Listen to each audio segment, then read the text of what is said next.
Hai semua, salam jumpa. Perkenalkan, nama saya Chandra Meiriza. Saya adalah CGP Angkatan ke-9 dari Martapura, Kalimantan Selatan. Pada kesempatan ini, izinkan saya menyampaikan kesimpulan dan refleksi atas materi yang telah dipelajari di modul 1.1.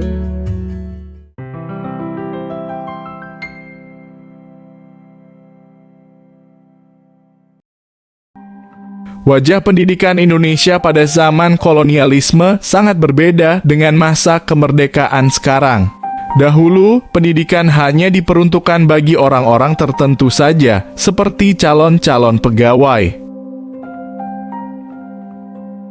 Barulah pada saat munculnya sekolah seperti Bumi Putra, pendidikan mulai bisa diakses sedikit lebih luas. Akan tetapi isi pendidikan di sekolah tersebut hanya berkisar pada pelajaran membaca, menulis, dan berhitung sekedarnya. Begitupun dengan para muridnya adalah orang-orang yang akan dipekerjakan sebagai pembantu atau karyawan di perkebunan atau perusahaan milik Belanda. Hingga pada akhirnya di tahun 1922, lahirlah Taman Siswa yang diprakarsai oleh Ki Hajar Dewantara yang kemudian membawa harapan baru akan transformasi radikal pendidikan di Indonesia. Ki Hajar Dewantara dengan filosofi yang diyakininya percaya bahwa pendidikan di Indonesia harus segera berubah demi kesejahteraan rakyat Indonesia. Ki Hajar Dewantara berpendapat bahwa pendidikan adalah tempat persemaian benih-benih kebudayaan. Dengan kata lain, pendidikan merupakan fondasi kebudayaan dan peradaban suatu bangsa. Jika kita ingin mencapai peradaban terbaik yang diimpikan, maka pendidikan adalah hal utama yang harus dibangun terlebih dahulu. Oleh karena itu, sekolah bukan hanya sekedar tempat belajar, namun ia adalah tempat untuk menjemput dan membentuk kebudayaan dan peradaban. Ki Hajar Dewantara mengibaratkan kebudayaan seperti layaknya planet-planet yang bergerak terus-menerus, berputar pada porosnya dan melaju sesuai dengan orbitnya.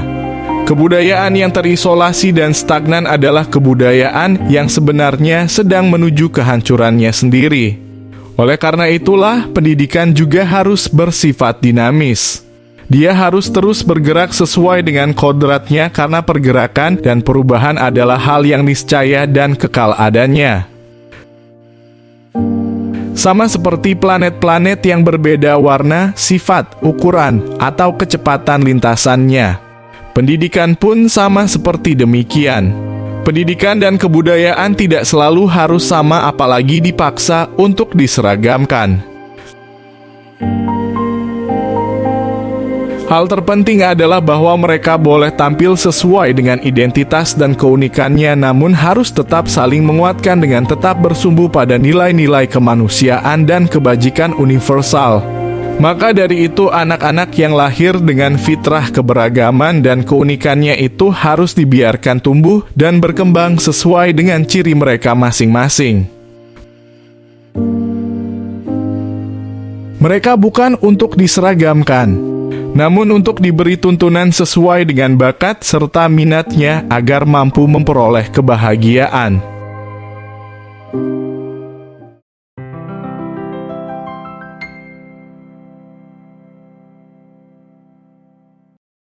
Secara umum, relevansi pemikiran Ki Hajar Dewantara terhadap transformasi pendidikan di Indonesia dapat disimpulkan menjadi 3 hal utama, yaitu 1. Kodrat keadaan, 2. Prinsip perubahan, dan 3. Budi pekerti. Kodrat keadaan terbagi menjadi 2, yaitu kodrat alam dan kodrat zaman. Kodrat alam adalah segala hal yang ada dalam diri anak seperti sifat, karakter, dan keadaan fisik, serta lingkungan yang mengelilingi sang anak, baik itu lingkungan alam maupun lingkungan sosial budaya.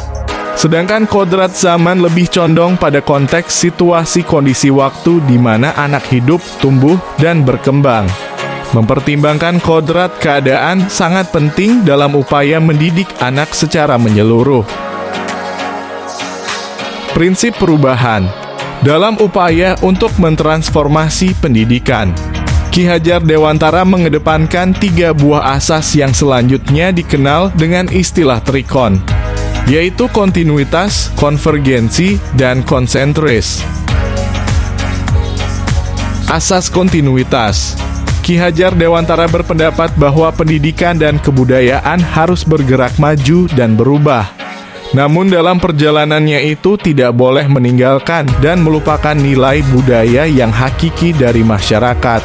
Nilai-nilai luhur harus tetap dijaga dan dipelihara sebagai identitas utama. Asas konvergensi dan asas konsentris. Asas konvergensi memiliki makna bahwasannya segala upaya perubahan yang dilakukan haruslah bermuara pada satu tujuan yang sama, yaitu penguatan nilai-nilai kemanusiaan. Sedangkan asas konsentris artinya semua orang yang secara bersama-sama terlibat melakukan upaya perubahan tersebut harus menjunjung tinggi rasa saling menghargai perbedaan dan keunikan masing-masing. Berbeda namun tetap satu, bersama-sama mendorong terciptanya kemerdekaan. Budi pekerti. Tujuan hakiki dari pendidikan adalah untuk membentuk budi pekerti murid. Lalu, apa itu budi pekerti? Budi terdiri atas 3 unsur utama, yakni cipta, rasa, dan karsa.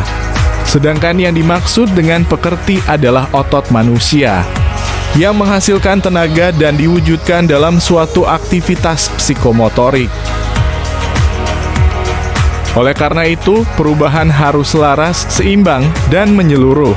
Pendidikan harus mampu menajamkan fikir, memperhalus karakter, dan menguatkan kemauan. Budi pekerti yang sempurna akan menghasilkan insan-insan cendekia, sehat, dan bijaksana.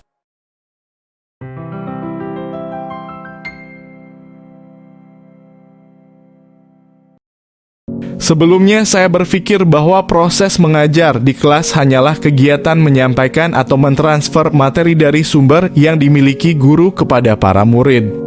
Bagi saya pendidikan bertujuan pada peningkatan kemampuan olah pikir anak didik agar mereka tahu dan paham dalam memanifestasikan materi ajar. Namun pada modul ini saya menemukan bahwa pendidikan haruslah upaya yang bersifat holistik. Pendidikan olah cipta bukanlah satu-satunya upaya yang harus diutamakan. Namun penting sekali bagi pendidik untuk selalu menyeimbangkan rasa, karsa, dan pekerti anak.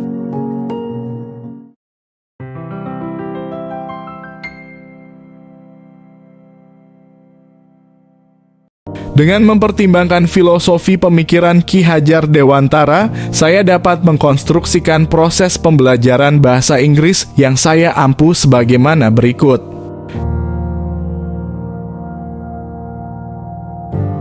1. Senantiasa memperhatikan keunikan anak mulai dari gaya belajar, kesiapan diri, pengetahuan anak, bakat, serta minatnya. Selain itu, proses pengajaran harus sesuai dengan perubahan zaman. Artinya, kegiatan pembelajaran di kelas tidak boleh monoton, namun harus bervariasi dengan mengimplementasikan berbagai aplikasi teknologi informatika yang relevan. 2. Pendidikan bahasa Inggris haruslah bersifat memperkenalkan dan memperkaya khasanah wawasan anak untuk berpikir secara global. Namun sangat penting diingat agar guru harus terus mengingatkan identitas anak sebagai insan penerus bangsa yang harus mampu menjaga identitas kebangsaannya. Bahasa Inggris harus dikuasai dengan tidak melunturkan kebanggaan kita terhadap bahasa Indonesia. 3. Untuk menciptakan insan yang memiliki kebijaksanaan yang utuh, maka dalam pembelajaran bahasa Inggris, berbagai kegiatan yang disajikan harus dapat menstimulasi anak untuk menajamkan pengetahuannya. Namun juga diberikan pendidikan bagaimana menggunakan tuturan bahasa yang sopan dan perilaku santun dalam berkomunikasi. Demikian pula dengan upaya untuk mendukung kesehatan jasmani anak. Kegiatan pembelajaran di kelas Juga dapat diarahkan pada pembahasan dan praktik materi-materi kesehatan, baik itu tentang olahraga maupun makanan-makanan sehat dan bergizi. Kiranya hanya demikian yang dapat saya sampaikan terkait kesimpulan dan refleksi pemikiran Ki Hajar Dewantara untuk memenuhi tagihan tugas koneksi antar materi pada modul 1.1.A.8. Tidak lupa saya ucapkan terima kasih kepada Ibu Hajah Haryani selaku fasilitator dan Bapak Hami sebagai pengajar praktik saya atas bimbingan yang diberikan. Semoga kedepannya saya senantiasa mampu untuk menjadi lebih baik lagi dari apa yang ada pada diri saya sekarang. Terima kasih.